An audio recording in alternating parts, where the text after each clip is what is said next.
Fresh Morning. Fresh Morning. Vous êtes sur les 104.5 Urban FM, la station urbaine, et vous écoutez Luda Fresh Morning, le réveil matinal, le plus de la capitale sur la radio. La plus de la capitale, beaucoup de générations ne le connaissent peut-être pas, mais nous, ceux qui avons 40 ans aujourd'hui, on connaît Georges Seba et on est très fiers et très heureux de le recevoir ce matin dans Luda Fresh Morning. Georges Seba, bonjour. Bonjour, merci. Comment vous allez? Ça va bien, merci de m'accueillir. On est bien à Libreville toujours. Ouais. Vous êtes un grand nom de la musique africaine, surtout en ce qui concerne l'Afrique centrale. C'est vrai qu'on a roulé notre boss. Ouais. Aujourd'hui, comment vous vous définissez? Oh, je sais pas, je me définis simplement comme un artiste musicien, chanteur, compositeur, arrangeur. Voilà, c'est musicien. Vous êtes toujours dans la musique? Toujours, c'est tout ce que je sais faire. Je sais faire que de la musique. Donc j'ai beaucoup travaillé en studio ces dernières années et j'ai envie là maintenant de remonter sur scène, de refaire un nouvel album et puis de reprendre l'avion et le bus et le train pour partir. Le morceau qui passe en fond sonore, c'est quelle année? Ça doit être 1987. Je crois que la jeune dame n'était pas encore née. Non. À l'époque, vous avez déjà les moyens de faire des clips de cette qualité ou bien c'est parce que vous étiez en France? Ah non, on a eu la chance et je puis vous dire un secret, c'est que c'était passant un peu par Libreville. Il y a quelqu'un qui a participé à la réalisation mais c'est quelqu'un de ce clip-là. Et bon, c'est quelqu'un qui n'aime pas qu'on parle de ça. Donc, ouais. Vous êtes au Gabon pour présenter la sortie du coffret Prêt Caverzin. Exactement. En quelle année, comment s'est fait le matching entre vous deux? Alors nous, on s'est rencontrés justement dans ces années-là, des années 85, 87, alors que j'étais en tournée ici avec Pongo Love, et produit par Alexandre Samba. Oui. Et voilà que lui, mon épouse a servi d'entremetteuse entre lui et moi, et on s'est rencontrés et on s'est appréciés. Il a eu envie, il s'avère il était en train d'enregistrer un album et il a voulu que je fasse des arrangements pour lui. Donc je suis resté 2 semaines de plus et c'est comme ça que je me suis occupé de toutes ses dernières œuvres. Il avait en projet de faire l'intégrale de son œuvre, mais il n'a pas pu la réaliser de son vivant et j'ai pour mission de pouvoir la réaliser. Donc avec sa famille, qui a été aidée par le ministère de la Culture. Et c'est comme ça que je me retrouve aujourd'hui à Libreville pour en parler. C'était censé sortir là pour les fêtes de fin d'année. Mais ça va sortir pour les fêtes de début. Vous avez fait une conférence de presse hier finalement? Tout à fait, on a fait une conférence. Ça s'est bien passé? Très très bien. Qu'est-ce qui revenait comme question des journalistes? Toutes les questions que vous venez de poser, à savoir comment est-ce que ça s'est réalisé, comment est-ce que ça a commencé, quel était le choix, pourquoi est-ce que le choix du ministère de la Culture. Alors on a dit que c'était pas véritablement le choix du ministère de la Culture, c'est la famille d'abord qui était impliquée dans le projet et elle a eu la chance d'avoir la subvention du ministère de la Culture pour pouvoir réaliser ce projet.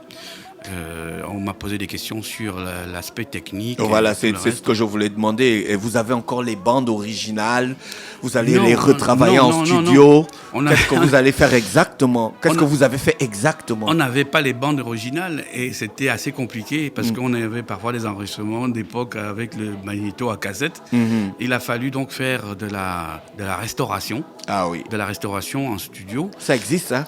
Ça existe, mais restauration, ça a ses limites aussi.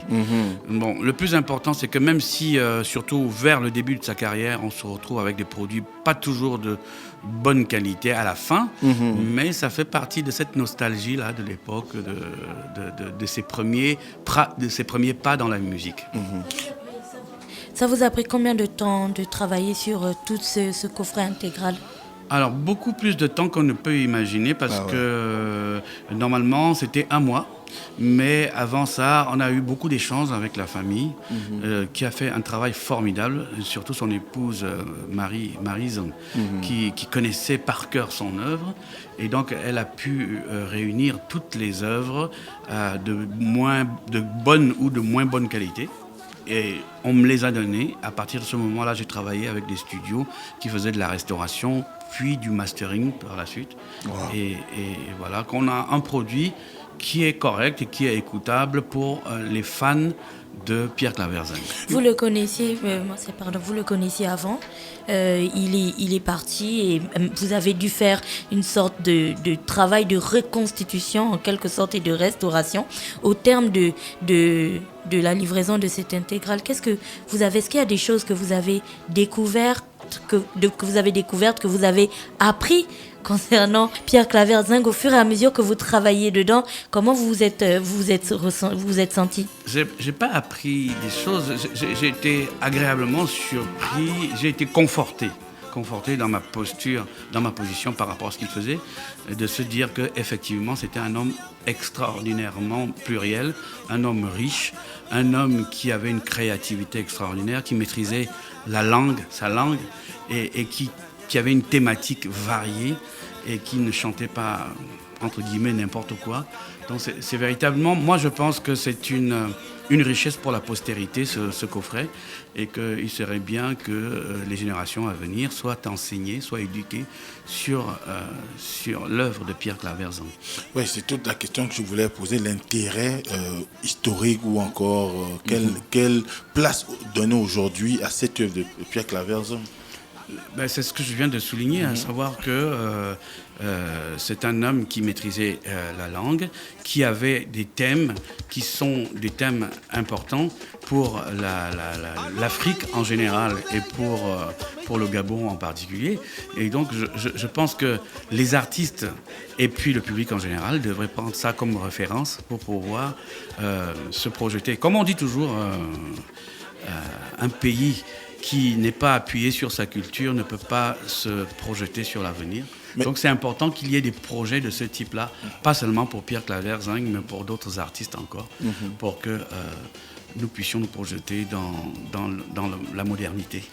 Nous puissions nous projeter dans la modernité, mais on remarque quand même qu'au niveau de notre pays, il y a un décalage aujourd'hui entre la qualité des productions, par exemple de Pierre Claver-Zinc, qui sont beaucoup plus en langue gabonaise, mais avec la nouvelle génération qui, elle, que vous avez sollicité d'ailleurs pour qu'elle puisse s'approprier cette œuvre, qui, elle, aujourd'hui est pratiquement déconnectée des réalités culturelles du pays, notamment en ce qui concerne les expressions linguistiques. Ah ouais. Est-ce que, comment faire aujourd'hui, ou bien qu'est-ce que vous allez trouver comme moyen pour réellement faire en sorte que ces jeunes générations puissent s'approprier cet outil et avec le déficit en termes de compréhension des textes de Pierre Claver-Zinc? Ben, c'est dans ce sens que nous voulons, moi en tout cas pour ma part et la famille, remercier le ministère de la Culture qui a encouragé la réalisation de ce projet, parce que si les générations à venir sont en possession de ce genre de produit, je crois que ça peut servir de référence pour pouvoir créer par la suite. C'est vrai que la jeunesse est quelque peu déconnectée, or elle a besoin de se construire sur les fondations de sa culture. Et je crois qu'elle est plutôt inspirée, en général en Afrique aujourd'hui, elle est inspirée par la culture anglo-saxonne, ghanéenne, nigériane, ce qui n'est pas mauvais, parce que bon, les influences, elles se font, mais nous ne devons pas oublier qu'on est gabonais et que bon, voilà, on doit donner ce que nous avons et non se calquer sur et singer de manière automatique ce qu'on écoute de l'extérieur. Si on pouvait se projeter, vous venez donc l'intégrale du coffret de Pierre Claver-Zinc vient d'être délivré.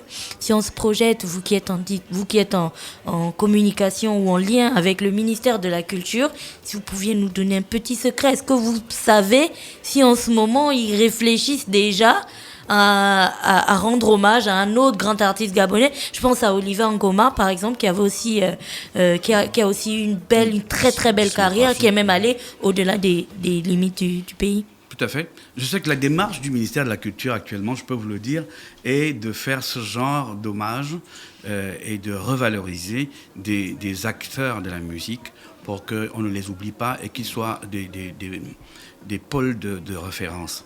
Maintenant, le nom, je ne le donnerai pas. Le prochain, non, je ne le donnerai pas, mais c'est une personne qui a aussi beaucoup, beaucoup de valeur, pour qui j'ai beaucoup de respect. Qu'avez-vous ressenti quand le ministère de la Culture au Gabon s'est porté sur votre choix?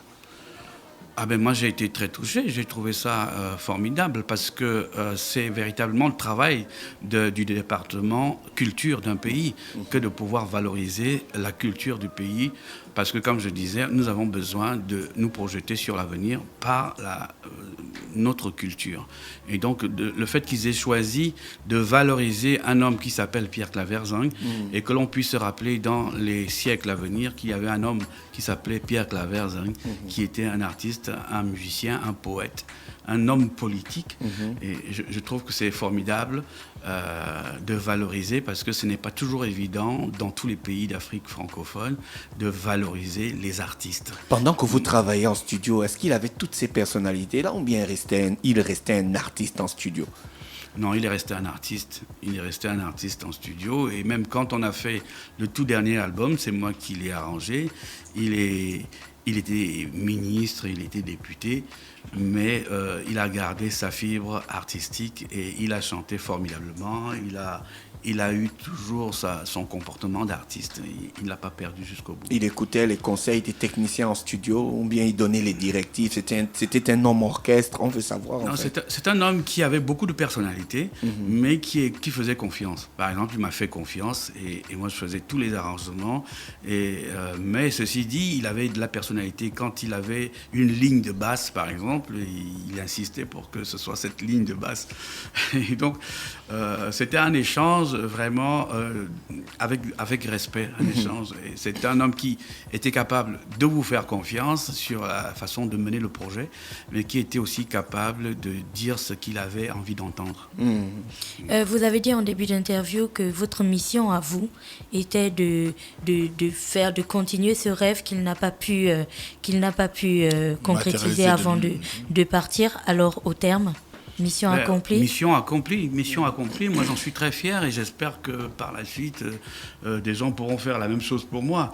Et moi, j'avais autant d'excitation et d'enthousiasme à faire ça parce que j'imagine que voilà, de là où il est fier de voir que son œuvre intégrale est mise sur un coffret et que les gens qui l'aiment et les gens qui ne le connaissaient pas, qui vont le découvrir, ça veut dire qu'il est gravé sur des bandes pour la postérité. Et ça, c'est pour moi un sentiment... Immortel. Ah oui, il est immortel. Et donc pour moi, c'est un sentiment de satisfaction indescriptible. Georges Seba, merci d'avoir accepté notre invitation ce matin sur Urban FM. Merci. On vous souhaite de passer une bonne journée à l'écoute des programmes d'Urban FM. Merci. Urban FM 104.5, la station urbaine.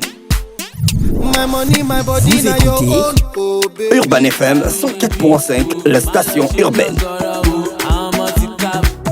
Urban FM, première radio chez les jeunes.